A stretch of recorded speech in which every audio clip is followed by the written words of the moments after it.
Well, good morning, everyone. Our next session is going to be on direct lending in Asia-Pac. My name is Howard Lam. I'm a partner at Latham & Watkins in Hong Kong, and I specialize in restructuring and financing transactions. It's my pleasure to be the moderator for this panel, and a real pleasure to be able to ask questions today. And we have a panel of 5 distinguished speakers. Joining us via video from Singapore, we have Nitish Agarwal, CEO and CIO of Orion Capital Asia. Also from Singapore, Omar Dapul, International Head of Solutions Engineering at Allview Systems. From India, Sumendra Ghosh, CIO of Vivriti Asset Management. And next to me here is Jintao Liu, Head of Credit Investment, Arte Capital Management, and Brian Stone, Managing Director at Tor Investment Management. So before we kick off on the discussions, may I please ask the panelists to briefly introduce themselves. Nitish. Hey, thanks, Howard. Good morning, everyone. I'm Nitish Agarwal. I'm the CEO and CIO of Orion Capital Asia. We are a private direct lending platform based out of Singapore, and we only do performing credit. And over the last 9 years that we have been in business, we have done more than $1 billion US of direct loans across Asia Pacific. Omar's the Canadian pension plan focused on Ontario municipal employees. They are an equity investor in our platform. And I look forward to the panel discussion later today and share some of the insights and experiences that we have witnessed firsthand as we have seen the evolution of Asian direct lending landscape over the last 9 years. Thank you. Omar. Good morning, everyone. Omar Dapul. I'm the Head of Solutions Engineering for Allview Systems.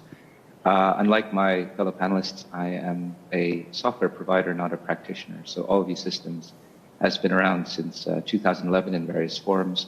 We deal primarily with alternative assets, private equity, private debt. We service some of the largest direct lenders and private asset managers. And I currently run the London and Singapore teams. Great to meet everyone. Som. Thank you. As a background, Vivriti Group was set up to deepen participation in Indian corporate debt markets by using technology. I'm the founding member of Vivriti Group and the CIO of Vivriti Asset Management. Good to meet everyone. Thank you. Jintao. Hi, everyone. Great to be here. My name is Jintao, and I work for Arte Capital Group.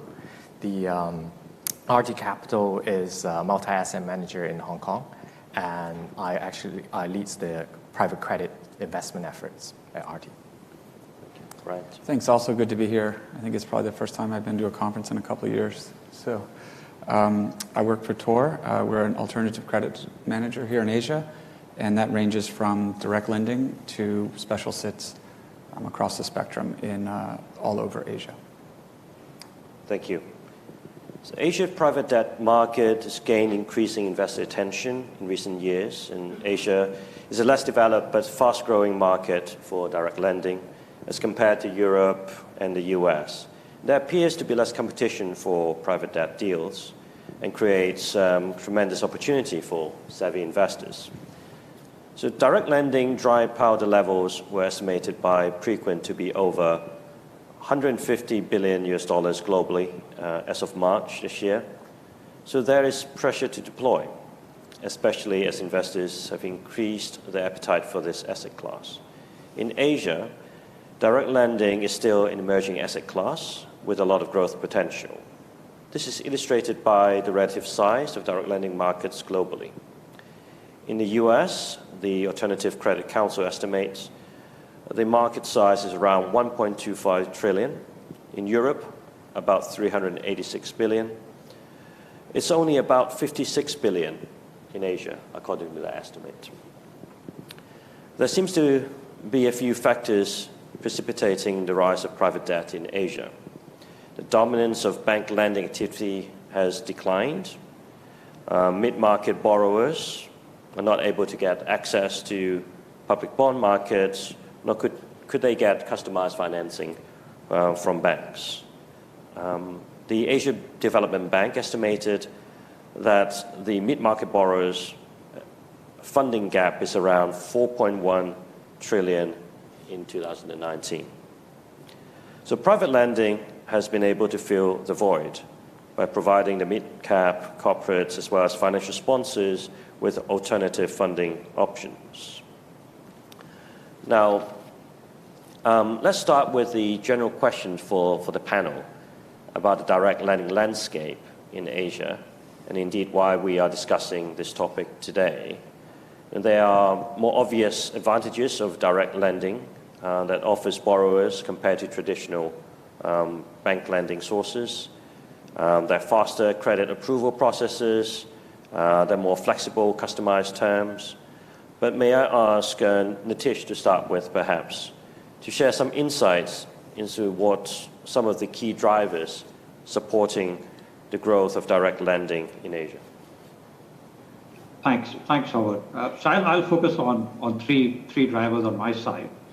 I think one big change that we have seen is really the behavior of the institutional investors, whether it's the direct lending market in Asia. I think when we started 9 years ago, I think the institutional investors in North America and Europe really looked at Asia as an exotic market. And for them, basically, if they had to get into Asia, I think they were only interested in the returns. I think since then we have come a long way. I think people have had a lot more exposure, a lot more experience in the market, and the institutional investors are willing to take a more differentiated approach to investing, where they are willing to look at different segments of the risk-return spectrum, depending on their objectives, rather than pushing everything on the mid to high teens bucket, which is really more the special sets bucket. So I think that has been one big change in the approach of the large institutional investors. We've already seen that in the last few years, and I think that really should augur well. That structural change should really help things for Asia direct lending market going forward. That's one. Second, I think on the demand side, again, Howard, you talked about some of the advantages of direct lending. But believe me, I think when we were started 9 years ago, I think there was very little awareness about the direct lending product. Asian borrowers did not really knew what this product was about and what are the benefits that the product can provide in many circumstances, whether it's a traditional bank loan or a private equity. So I think thankfully we have come a long way there, and we firmly believe that the demand for the product far outstrips the supply of capital, and that definitely augurs well as a good sign for our industry. The third thing I think I would like to point out is really the improvement in the legal framework across Asia Pac in many of the countries, especially over the last 5 years. Again, while we are still very far from the gold standard of the Western economies, but definitely we have come a long way. And we can definitely see that the bargaining power of the creditors has improved significantly over the last few years. It has helped change the credit culture in many of the countries. It has definitely reduced the enforcement legal risk, and to that extent, the overall risk return in the asset class has gone up. So again, I think so three key drivers from my side. I think more supply of capital from institutional investors who are willing to take a more differentiated approach to investing in Asia direct lending. Second, significant demand from the borrowers who are more aware of the product and the benefits. And third, the legal improvements, which has basically put in more weight on the creditor's side and overall help the risk return. I'll pause here. Thanks, Nitish. Brian, you could share observations as well. Yeah, I think as you know, just continuing with the framing from Nitesh, from an asset owner standpoint, it is clear that in most of our conversations, they are chronically underinvested in Asia, generally, relative to the GDPs that are out here. So it does start in some respects with the actual capital from asset owners or limited partners. That's following the trends. You know, as you mentioned, it's 1.5 trillion market in the U.S. So the second thing I think asset owners have seen over the past 15 to 20 years, since you could argue the GFC or since the old U.S. style direct lending firms have proliferated, is that that is an investable asset class for most asset owners in the US and Europe, and it's coming more and more to Asia. So, notwithstanding, the clear challenges and barriers to entry to kind of doing direct lending in Asia, there is clear demand that we see from asset owners. Some of the other, I think, improvements, in addition to the regulatory frameworks that have become a lot better over time, is just that there is a very broad and deep ecosystem here in Asia for direct lending, from intelligence services around background investigations, from newswire services, accounting firms and law firms, I think has really helped drive a direct lending profile. So those would be a couple of things that I add to Nitesh's framework. May I now turn to Som, perhaps to talk about the growing demand from the mid-market corporates, particularly in India. Thanks, Howard. And I'm going to continue with the capital supply and the capital demand framework, but add a couple of points which are transient and then some which are structural. And what I'm saying applies to mid-sized companies from revenue bases of 25 million all the way to $1 billion. The transient is that, and this is usually more talked about, that the extant players are stepping back, if you see. Mutual funds, after a liquidity crisis last year, completely stepped back. NBFCs, after a crisis in 2018 in India, largely gravitated to retail. Banks, which have been the cheapest source of money by a mile, have issues around limited product flexibility, they're restrictive on collateral, that is not great. And there's a big push for banks also to go retail. What is structural, interestingly, in the demand side of the story is that, learning from the pitfalls of very high reliance on bank loan markets, business owners and entrepreneurs today consciously look to diversify sources of borrowing. India's shallow debt markets, very, very shallow debt markets, all of corporate debt market is 500 billion, means that there is very high potential for private lenders to really step in and fill this gap. Another important structural trend is that over the past 5 to 6 years, you'll note that there has been very, very high level of data democratization, very large sets of public data being made available, which serves as extremely good tools for assessment, due diligence, and making sure that you're eliminating the one big problem, which is the elephant in the room when you assess enterprises in India, which is governance, right? Which is the which is the prevention before you get into the cure, which is bankruptcy laws and so on. So those, to my mind, are adding to the capital supply and the capital demand bit, but splitting into what is transient, which is extant lenders stepping away, and what is more structural. Thanks.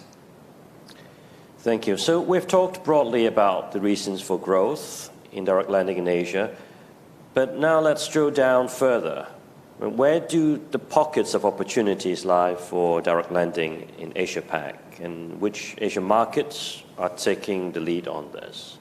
Maybe I'll start with Jintao. Sure. I think China, the issue, I just echo some what he's saying about how banks not be able to fulfill all the lending needs of the corporates. I think similar things are happening in China, right? Especially China is a very, very policy-driven market, where obviously the highlights for the past months has been education sector, tech sectors, but there are micro policies that's been implemented within financial sectors as well. And what we've seen is once you have a new policy that came down, financial policy that came down, it disrupts the banking market. There will be a minor dislocation of liquidity being able to provide it by banks. Very often we will see one policy changes, directive came down, Bank of China cannot do it, I guaranteed. Then Ping An cannot do it, or all the banks cannot do it, or the financial institution in China cannot do it. So someone has to fill the gap, right? So I think part of the opportunity for everyone sitting down here on direct lending as sort of a counter cycle, so smoothing out the policy cycles. I think that's actually good for for the corporates and the economy overall. And there's definitely opportunities. When policy first came out, banks can't feel it. The direct lenders can apply their capital on it and to capture the alpha within that. And the other big market is, of course, India. And Som, would you like to comment further on that? Thanks, Howard. I would. And to fully appreciate the depth of private lending opportunity in India, we must look at the numbers and really assess this opportunity top down, not giving into the temptation of starting with the companies that we know in India, right? And these are facts. We are a country of over 3 million formally registered enterprises, 22,000 of which carry investment grade rating on their debt given by an affiliate of Fitch, Moody's, or S&P. That being the case, less than 50 companies control 40% of India's 500 billion corporate debt market, right? And not more than 100 companies have any kind of access at all, any meaningful access at all. That's the base, right? Now, what this does is this precludes a long list of good companies. These are operating companies. These are companies with steady business models. They're not early stage. They are, like I said, in the revenue base of $25 million to $1 billion. Just that they're not the top 100. They're not rated in the AAA or the AA plus, the top 2 rating categories. Sectors herein would be very understandable and discovered sectors. Defensive, consumption-driven, sunrise sectors, ones with tailwinds of regulation, directionally positive, financial services, and so on. Now, this, to our mind, is what we call the performing credit opportunity in India, where you're investing for growth, you're investing in companies that will propel us out of the pandemic, and the volatility of outcome is low. Taking a cue from what Nitesh said, this is what is being realized by several global investors, which is why when they look at India now, compared to say 3 or 4 years back, the ask is not those very high double digits on dollar. They're getting the point that the volatility of return or volatility of outcome is much lower, and that's begging what they should expect from their investments in India. So that, to my mind, is the private debt opportunity.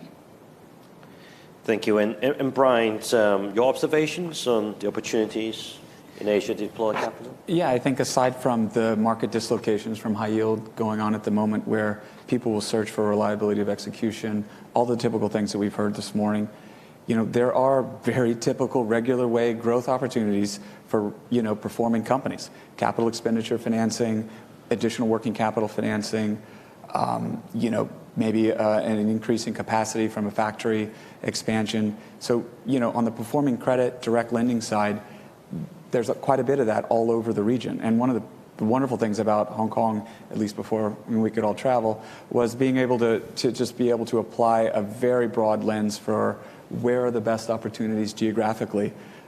But I really do think there's a significant opportunity to drive kind of anywhere from 6 to 20% type returns for first lien senior secured credit around the region. And the beauty of Asia is that in this room, everyone calls direct lending anything somewhere between a commercial bank loan and a private equity investment. So, we can do direct lending at 6 to 9%, or you can find direct lending at mid-teens, or you can find loans with warrants at high teens, and that affords us a spectrum, and for everyone in the room to kind of dial up or down the risk appetite depending on the current market conditions. But as Som and Nitesh have said, there is a recognition that healthy performing companies do demand something better than a 15 or 20% price point. But that comes with larger companies, better governance, better regulatory framework.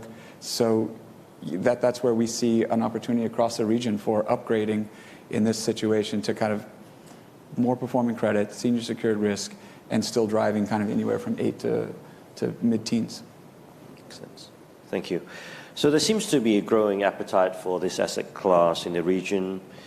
Do the panelists think that there will be an influx of new players looking to enter? What's the outlook? Maybe I'll start with Nitesh on this question. Thanks, Howard. So again, I think if you look around the current landscape of direct lending players in Asia, I think it's no coincidence that most of the larger players and most of the regional players are all Asian homegrown. There are very few foreign players who are large players in Europe and North America who have set up shops which would be of a size and scale comparable to what they have in their home markets. And I think, again, the reasons are not very far to seek. Again, I think Asia is a very different market. It's actually, I think, a combination of maybe 12 different markets. Each country have their own nuances about the taxation, about the security, about the legal framework, about the regulatory framework, and I think it's very difficult for somebody who's very smart and experienced in trade markets in North America or Europe to kind of parachute down to Asia and kind of hit the ground running. So definitely, I think you need local expertise, people who have, been through the various cycles in Asia, have seen what works, what doesn't work, what's good on paper, what's good in practice, and that really takes time and experience. So there's no wonder that really the larger players in the sector are homegrown teams. We do expect that some foreign players will definitely come in over time as the market matures, and we talk about the drivers on that. But we expect it to be a slow and gradual process. We're not expecting an avalanche coming in and then everybody setting up a shop there. I think people will be careful, and I think maybe they will explore partnerships and relationships. I think we saw the example of Ares coming in and taking up SSG, which is obviously one of the larger players in the private direct lending space. So maybe that could be one business model rather than, I think, coming up on their own. So yes, we'll see them more, but I think we're not expecting too many coming in too quickly. One thing I think I'll point out, which we have seen is, I think whenever any foreign institution or a large player is coming in, I think what is critical, really, a critical success factor is really the ability to delegate. I think if you don't put a strong person on the ground that you are comfortable with making investment decisions, I think it's going to be, usually it does not end up well. So I think if you got, because again, Asia is so different, the structures are so different, and I think if you're trying to fit your global credit underwriting model to things in Asia, I think the chances are it may go wrong. I'll give you one example of that. I think there was a very large US-based credit firm which set up a fund in Asia about 5-6 years ago. I'll not take any names here. And that actually did not work out well at all. And I think we're talking to the portfolio manager there, and I think he explained that basically there was so much disconnect in terms of what we thought is the right structures in Asia, and they all got shut down by the global IC in US. And ultimately it got to a point that if you have to basically do any deals, then you have to work within their framework. Though in their mind, the investment team in Asia knew that that's a suboptimal outcome, but that was the only way to get things done.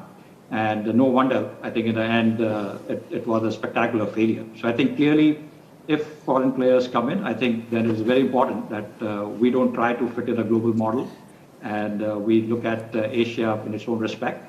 And I think, in my view, I think local decentralized decision making on the investment side is quite critical success factor there. And Brian, do you still see, barriers of entry? We get asked that a lot. We've seen the firms that have come and gone. There is, the benefit of being a local homegrown player. You don't have to explain what's the difference between a tier 1 and a tier 2 city in China. You don't have to explain what a city-state is. A lot of these things that if you go to a global IC will prove to be challenging. But that's not going to stop the search for yield. And the fact that, the U.S. market has led a massive direct lending presence in Europe, and that we believe is coming to Asia. For firms that can do kind of 6 to 9%, that can underwrite deals in the same size and scope as the U.S., $500 to $1 billion to $3 billion deals. I mean, those are things that are getting done in the U.S. by 1 or 2 or 3 max, kind of single direct lenders at that size. If there is, maybe a market for anything, it might be that 6 to 9%, an alternative to a high yield bond, an alternative to, maybe an equity check. There are only a few funds that I'm aware of that can do that. Most of them are sovereign wealth or global pensions. But today on the GP or asset manager side, that might be a gap. but the return expectations have to be in line and commensurate with the size of the EBITDA of, $100, $200, $300 million type companies that would drive those very, very large single checks. The barriers to entry here, I mean, every due diligence provider here, every attorney knows how hard it is to close a deal and how hard it is to assess the risk in the Asian jurisdictions. So I think the barriers to entries are still quite high. And turning to Omar, from your perspective, seeing the flow, would you like to comment also on what sort of players you're seeing coming in and out of the market? Yeah, absolutely. And agree with Nitish and Bryant on the barriers to entry for large firms. I will comment, though, interestingly, we do see quite a few large asset managers. We work with some of them. Bryant mentioned the kind of supersized direct lending deals that are happening in the U.S. A lot of the 1 billion upwards. You have people like Ken Terry's who are writing checks for these large direct lending deals, really looking for diversification. And Asia is kind of one of those really interesting pockets for all of the reasons that the panel mentioned earlier. It's the right time, I think, for a lot of these institutions to start looking at Asia again. And Nitish mentioned the Ares SSG partnership. Now, I think that they're on their third fund, closing with 1.6 billion. Those things take time to set up. So this has been in the plan for a lot of these foreign entrants. But I will agree that there is a lot of local knowledge required, which is why you're seeing these partnerships, these joint ventures, rather than them just kind of willy-nilly parachuting an investment team in from Europe or from the US. The other thing I will say is that I think the credit frameworks, the underwriting processes have always been slightly bespoke, even in the US and Europe. You see a lot of local knowledge, even in kind of markets within the UK where I've been working. There's a northern market and a London market, so they're actually quite localized anyway. These institutions will be applying some of that knowledge to Asia, and they'll find some of those barriers of entry. But I think they will adapt very quickly. So I think now is a good opportunity for local players. We know that there's been some local fund launches in Hong Kong as well. Now is a great time, but I don't think these large institutions will wait around. Thank you. Let's move on to the next question. So now we've talked about the opportunities. We've heard that the beauty of direct lending is in its flexibility. It's always great, yeah. But equally important, of course, is the structure, right? So what sort of structures are we seeing, and what is unique about the structures used by direct lenders in the region? May I turn to Nitish first, and then Brian and Jingtao. Thanks, Howard. So I think structure is something where I think direct lending or private credit in general, I think scores significantly over, I think, other forms of lending, specifically public markets. I think, we only do secured lending, but I think that is the case for most of the private debt players that we know of. So I think the lending is secured. I think, and unlike North America and Europe, we have very tight ring-fence structures. All covenants, I think we still have maintenance covenants. We don't have incurrence covenants.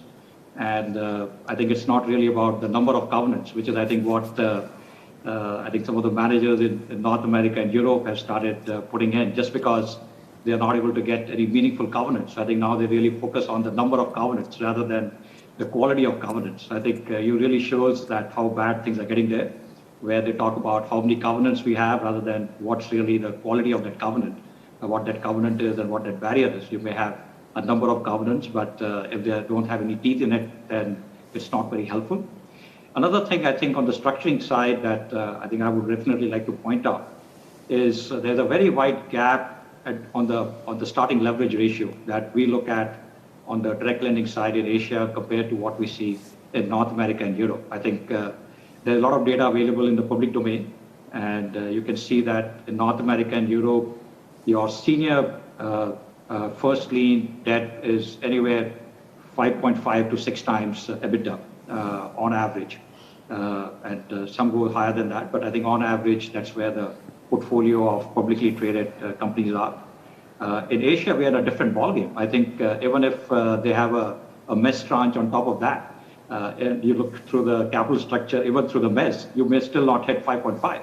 So on the one hand, they say, oh, I'm only doing senior secured, and here, oh, you got a 4 times senior, and maybe you've got a 1x mezz on top of that. But I think in reality, your risk is actually much lower, given that your leverage through the structure is still lower than, including the mezz, is still lower than what you are doing, what you call senior secured in US or Europe. So I think it's important that people, I think, compare risk on an apple-to-apple basis.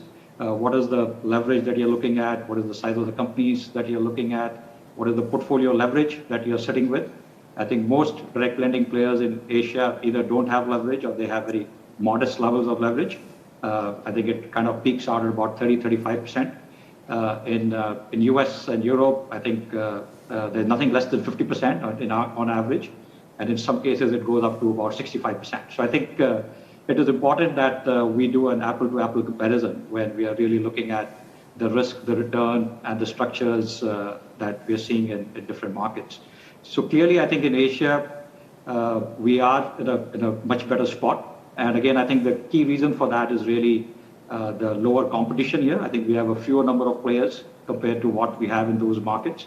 And that's why I think we're not only able to hold up the pricing, but we are also able to, I think, get away with very tight structures and very good enforceable security arrangements. Great. Right? Yeah, thankfully, Cov Light isn't really a thing out here yet, but I'm sure it's coming eventually if the attorneys have their way. But, you know, it's a different market, and we view it as, you know, I think my colleague, she said it best. She said, you know, you got to start with the sponsor, and let's separate kind of proper private equity firms from promoters and sponsors and family offices and the like. You know, that sponsorship relationship, which ADM mentioned before on your sourcing channel, is also a source of you know, your exit. But when that relationship breaks down, you really need to be able to rely on the bells and whistles and whatever hooks you have in your legal documents. And for developing Asia, you know, wherever you categorize India or China or Indonesia and Vietnam, that's really hard. And by de-risking those structures with some, as everyone here does, with Singapore cash account management or, you know, other things like that, you have to be prepared to enforce. And in a direct lending business versus a special sits business, you know, if you enforce every time you have a problem, you're not going to have a franchise. But then if you just try to negotiate your way out of everything, you're not going to have any LPs because you'll have no returns. So that balance of how tight is your structure, in which jurisdiction, and how good is the current relationship? Are you still working together? If you're in a very weak, you know, local enforcement situation, you really have to work hard on that commercial negotiation. Sometimes that's a creative solution with new capital providers or a top up on your own part. But if you go down the road after a sponsor relationship failure, you really have to have a very balanced enforcement plan, because spending 7 years in PKPU is not going to help you. If you have a developed market jurisdiction, which we've gone through a few painful processes like that, you can achieve results in the developed Asia, Hong Kong, Singapore, Australia. It is very reliable, even if we want to kind of complain how long the Hong Kong courts are taking now. I mean, I spent, I guess, a year to try and get just one Hong Kong apartment enforced on in the very depths of COVID. But we did get it, we sold it, and we have the money. And, you know, that's an unfortunate reality of private credit, is that you have to be prepared to enforce when the sponsor and or owner relationship breaks down. So it's not all, you know, fun and games. There is very painful discussions and there is enforcement, but you can do it in Asia. And to Nitesh's point about having to answer questions from LPs about if I had $1 for every spreadsheet I had to fill out for how many covenants my private credit, you know, has, or whether yes, no, it's covenant light, even after the same column for how many covenants I have. You know, I think it is a very stark difference to the private lending that is now market standard in the US and Europe, and we hope to keep it that way for as long as possible. Thanks, Brian. I'm sure a lot in the audience will put their hand up and say they can do it better than the year. Moving on to Jintao, have your observations? I think China is, well, Brian and Nitesh sort of talk about the conflict between the sponsor or the promoter against creditors.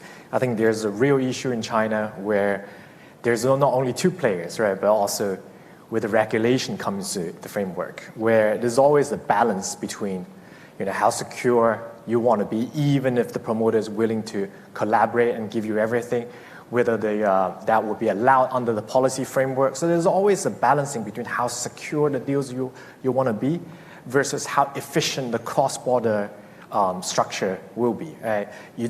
you certainly can have a very strong structure, but it will take ages to get the money in, ages to get the money out, and having a lot of tax leakage. Whereas you don't want to go the other extreme where you can easily get the money in and the money out, but you have no protection. So I think it's the balance between these two things that are important. We are obviously in a very, very interesting time for two reasons. One is it's really testing time for all this. We see all these defaults going on right now, and all those direct lendings to a lot of high yield bond issuers, how that's going to be resolved, how the structure that we used to put in place will work. It is a very interesting time right now. And then we also see that whether the structure will work legally is one side, right? We also see going forward, the policymakers are also making changes to what's been allowed. If the previous structure, whether it will work is one question, and then whether it will be allowed in the future is another question. So we've been seeing, for example, governments right now have been requiring proof of funds that's not been borrowed, right? So they want an undertaking from the sponsor that the funds they wiring from offshore to onshore are not borrowed, which previously were not the case. And previously, a lot of people basically borrowed offshore and pretend as the equity injected onshore. Right? That's I think 90% of the deals were done, and how strong the policymakers are gonna look into that will be yet to be seen, and also how this onshore offshore structuring thing, obviously, other interesting things we've seen, this concentration of jurisdiction, a de facto moratorium on lawsuits are also something new. So that's it is a very uncertain time, I would say, but also a very, very interesting time for the practitioners like us. Right. I mean, we're the only panel so far that's avoided mentioning Evergrande. Not now. Not now.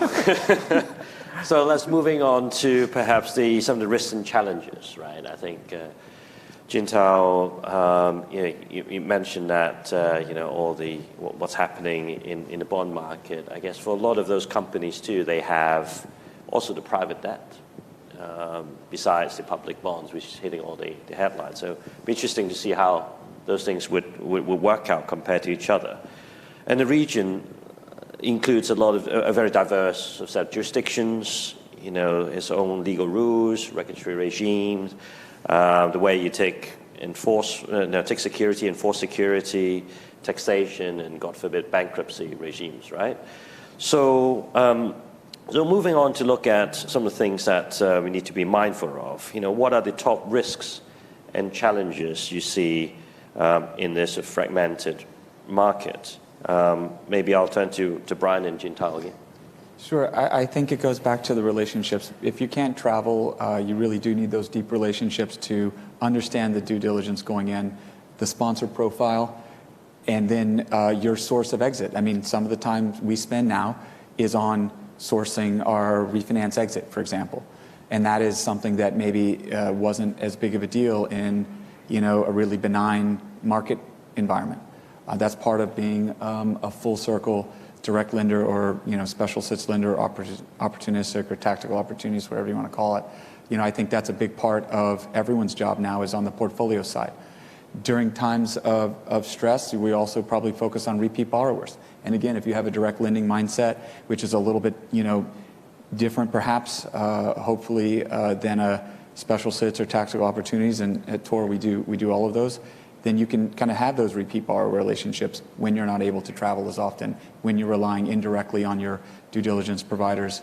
But if that doesn't work, there is portfolio actions that you have to take, and that is a very painful and expensive process, and it accounts for a lot of sleepless nights for us, and I wouldn't recommend it. So if you can avoid enforcement, that's my takeaway, but it doesn't always work. And thankfully, the legal jurisdictions have improved here. I mean, 15 years ago, it wasn't that easy to enforce a real estate mortgage single asset in the PRC. It's very limited to certain cities. Now it's almost very regular way course. You have the court approval, you have the auction, and that is really driving a different perspective of the risk profile onshore for that particular secured lending. That'd be my two cents. Yeah, I think I echo Brian. I think now is really the time we have to go back to the fundamentals, right? So it's what we've seen on the high yield bond market. I'm sure earlier panelists has mentioned this, but this credit assessment framework now has been challenged, and what we have been the market practitioners have been thinking on, how to assess whether single B, double B, how this framework has been assessed, need to be reassessed, right? So really, it's a time where we need to go back to the fundamentals and we look at the assets, we look at the structures. We've seen, despite all this turmoil on the credit market and liquidity tightening in onshore China, we're actually seeing asset prices actually holding up pretty well. So if you have anything that links to having a recourse to a proper asset, proper structure, that will basically be the thing that's going to work. Right? So I think it's a good time to think more on the secure lending, direct lending side. Right. Thank you. Changing tack a little bit, let's look at ESG. There seems to be greater interest from investors in sustainable finance products. So what's the panel's view on ESG trends in direct lending in the region? Let's start with Som. Thanks, Howard. Sustainability, without a doubt, ranks very, very high on our list of priorities. And it needs to be, because we're dealing with less discovered companies. So we need to ensure that the sectors and businesses that we are backing are directionally right. So that's a G. But here's what's interesting on the E and the S. And there's a whole different set of yardsticks, right, around sustainability overall. But when you transcend the line of not doing harm and go over to the zone of doing good, right, which is to say being environmentally positive, supporting jobs, supporting livelihoods, improving healthcare, creating demand in the economy, and so on and so forth. What we see is that these are very, very good business opportunities, right? So G is necessary, E and S are very good business opportunities. That's how we see it. And equally interestingly, what we find is that when you're dealing with less discovered companies that have limited access to markets, right?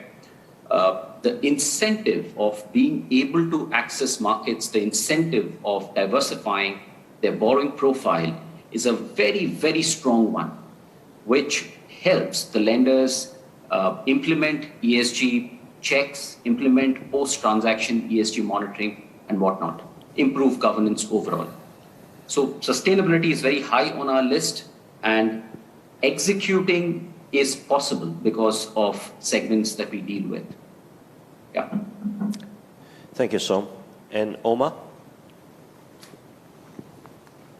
Thank you. Interestingly, we've seen a lot of, obviously everyone's trying to incorporate ESG into their frameworks now, both on the pre-deal and the post-deal monitoring. So there's a lot of interest, certainly from a technology perspective, into building ESG into their processes. So one of the great insights I got was from a large direct lender, and they said there's always a trade-off between the E, the S, and the G, and it's never one-dimensional. I think there are a lot of companies out there, good direct lending candidates, good quality businesses that face that trade-off. So if you're trying to deploy capital to a coal plant or some sort of a dirty energy industry borrower, who may want to be improving their ESG scores, may want to be doing good in, you as a lender have to balance that against this, this kind of unwillingness to lend to some of these legacy industries. So we see a lot of that struggle with a lot of lenders. Do I want to have this particular loan on my books? How does this look to the investor? So I think one thing that we see is people are trying to balance the E, the S, and the G. Some of it is going to be through an ESG, through a proper ESG framework. But a lot of it is through the lender and borrower relationship as well, just talking to your borrowers, all of the basics, knowing your borrower very well, and then making that case to the investment team. Thanks, Omar. And you touched on technology. Let's turn to that. So during the pandemic, especially, I think the importance of technology across all sorts of business, particularly in finance, has been a hot issue. Can you share your insights into the role of technology to play in direct lending markets? Yeah, sure. And I think just to address one misconception, I think a lot of people see technology as primarily around automation and kind of scaling. I think in direct lending, in most private investment, that is not the case. So we deal with a lot of private equity, private debt firms. What they're really looking for is standardization rather than, I push a button and a term sheet comes out, or I do my monitoring, pretty much robots do my credit monitoring reports. That's not the case.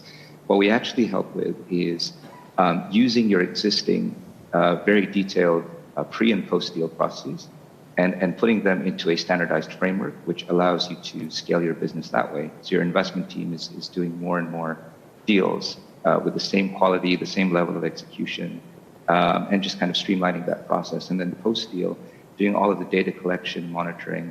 I know Sum mentioned that there is a lot of data in the Indian markets, which is not necessarily on your Bloomberg terminal. It's not necessarily somewhere where you can easily access it. So it's sitting in credit models. It's sitting in analyst notes. We help put that together on a single platform. So that, I think, is one role technology can play.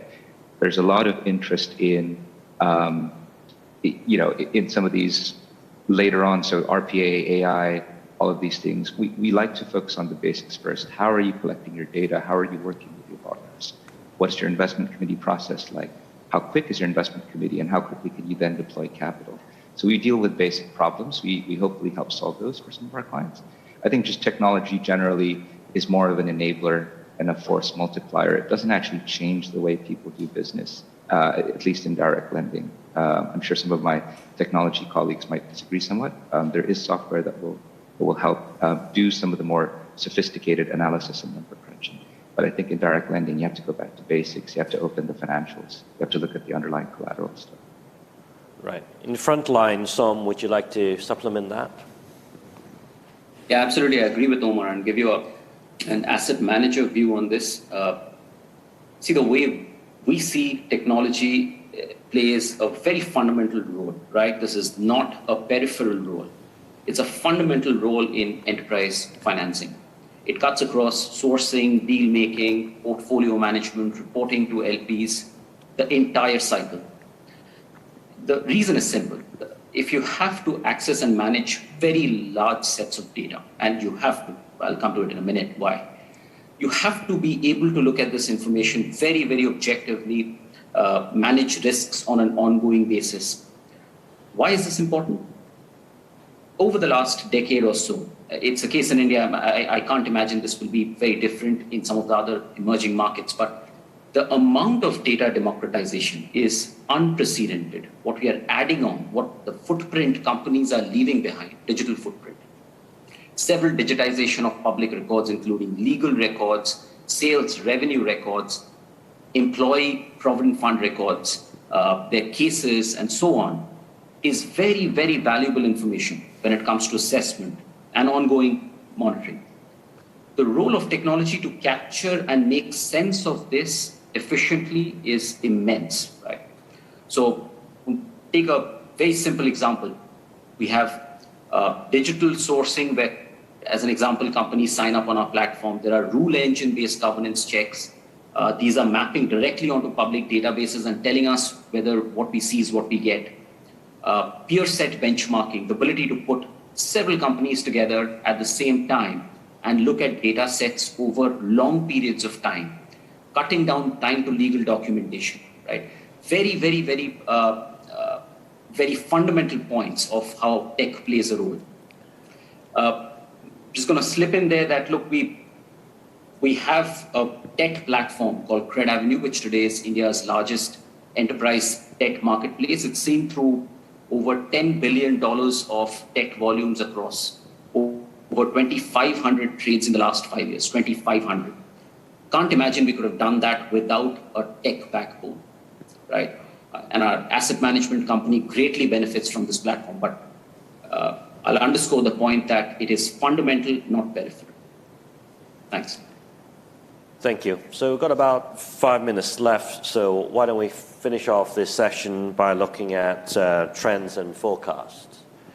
So there's some noteworthy trends. Private debt fundraising peaked in 2019. Pandemic interrupted it, but in 2021 has been a record year. So there's certainly pent-up demand for private debt. Together with the recovery in economies, there should be plenty of opportunities. So if I may open this up to all the panel members, just for your final remarks on the direct lending market trends and forecasts, starting perhaps with Nitish, and then Jingtao, Som, then Brian. Thank you. Thanks, Howard. So clearly, I think given the discussion we had about the drivers, I think we definitely see, I think, a lot of growth in the Asian direct lending market in the near term, the medium term, and the long term. I think if you look at global GDP, I think Asia, ex-Central Asia, which is really the Asia-Pac market that we look at, I think that's 35% of the global GDP, whereas direct lending allocation to Asia is less than 10%. There is no reason why the discrepancy should be so high, and we definitely see that coming down over time, and I think more quickly than gradually, given, I think, some of the drivers that we talked about earlier. And again, I think in terms of the performance, I think given clearly the good thing is that US and Europe direct lending has performed significantly well over the last few years, and that has been definitely a good outcome to mature the asset class. But I think given the competition in that space, and I think clearly the returns are getting squeezed there. We talked about some of the risk and the structural elements in those markets. So I think we are very confident that in the next 3 to 5 years to 7 to 10 years, I think we definitely see Asia-Pac direct lending outperforming the US and the European markets, given, I think, where things are there in terms of the number of players in that market, the amount of competition, and the kind of weakening of the structure and the increase in the leverage that we see there. So I think compared to that, where we are in Asia, with the tailwinds on the Asian economic growth, I think we are very confident that we would be able to give superior returns to the investors over the short term and medium term and long term in Asian direct lending. Yeah, I agree. I think Asia has traditionally been a very sort of equity focused, just given the growth in GDP. But as you know, the growth is slowing down, as well as other factors been playing, such as there are more and more professional management, and the owner management segregation is actually a very big positive for creditors in general, because there's always, once you enforce, there's always a conflict between creditors and equity owners. You don't want to go against the equity owner at the same time you're going against the management. But having a professional management and more sort of a professional management breed in companies in China and rest of Asia, it's looking good for creditors. Som? Thanks. No, 2 quick points. One is that global investors and LPs should look at the structural drivers, right? There's a very strong demand side driver of why many companies are coming to the fore. So it's a very large opportunity. It's an ESG compliant opportunity.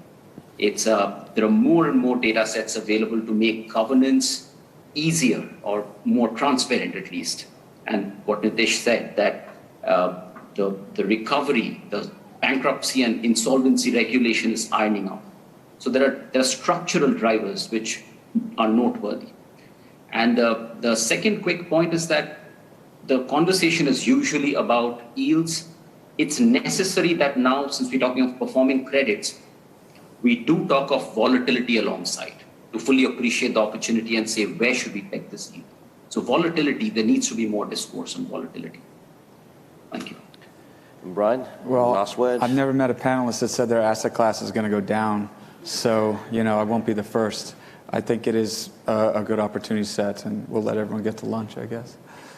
Well, we do have a couple of good questions, so if I may. Go ahead. Going over time slightly.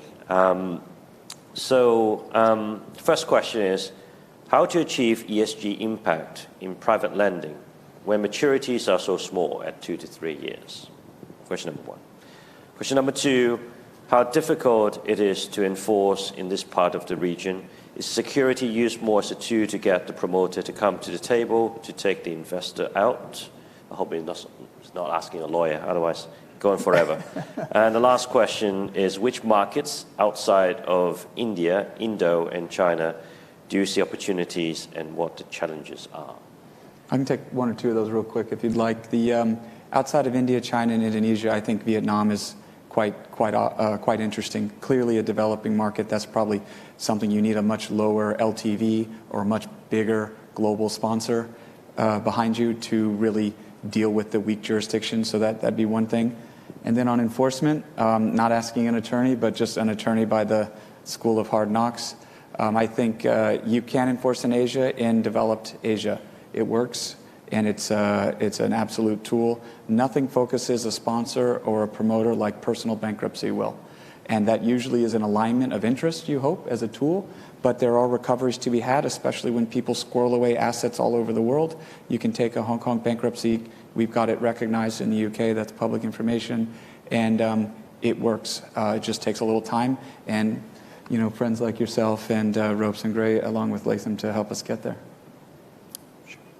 Any other comments from the panel? Perhaps on the markets, opportunities, on ESG? So maybe I think I can take that one. So yes, I think the point is taken. Private debt, obviously the loans are shorter tenor, typically 3 to 5 years, and you're not an owner, you are a debt provider. And to that extent, I think you have limited flexibility in terms of what you can enforce on the ESG side. Having said that, I think it doesn't mean that you really don't have any leverage. I think some of the low-hanging fruit, one is really, I think, the change of the auditor, which is something that we do very often. If they don't have a top 4 accounting firm as an auditor, then that's something that we definitely insist on, which definitely has a huge impact on not the governance, but also I think the way the data is collected, the information is collected and managed, and that has a multifold impact in terms of the ESG and the corporate governance structure side of things. Second is obviously, I think the sectors that you avoid. I think one good example of that is really coal. I think obviously we don't do coal, and I think most of our friends in the industry don't do coal as well. And you definitely see that because the financing for coal is drying up, that is definitely having an impact on the industry. I hope the increase in coal prices and all the shortages in coal we see that is not the result of the lack of working capital financing and term financing for coal industry. But there's no doubt about it. I think today, people in the direct lending space are not providing funding to an industry like coal, and that definitely is having a negative impact on the growth of the industry. So I think that's definitely on the ESG side. It again has an impact. So I think the sectors that you work with are again quite important. The sectors that you support and the sectors you don't support, I think that definitely do get impacted in terms of longer term sustainability and viability of those sectors. So yes, I think there are things that you can do. There are things that you can do less about because you're not an equity owner and you're not looking at a 7 to 10 year relationship. I think another thing that we have seen in many cases is we get a board seat. And that again helps us to basically channel some of these discussions on the compliance side and the ESG side, and just the awareness and what is to be done. I think borrowers generally are smart enough and they figured out that definitely the wind is blowing in that direction. So I think in most cases it is not about not complying; it is really about ignorance. And I think once they are aware of what needs to be done, and I think they are all smart enough to figure out that it is good for them in the medium term and the long term. So we definitely don't see any disconnect, and there are no trade-offs there. I think it is in everybody's interest. It is in the borrower's interest. It is in our interest, and it's really more about communication and awareness and implementation than really any resistance to getting to the ESG standards. Thank you. I think I can see the lunch being laid out. So that leaves me to thank our panelists, Nitish, Omar, Som, Jintao, and Bryant, for the meticulous preparation and sharing the insights with all of us. Thank you.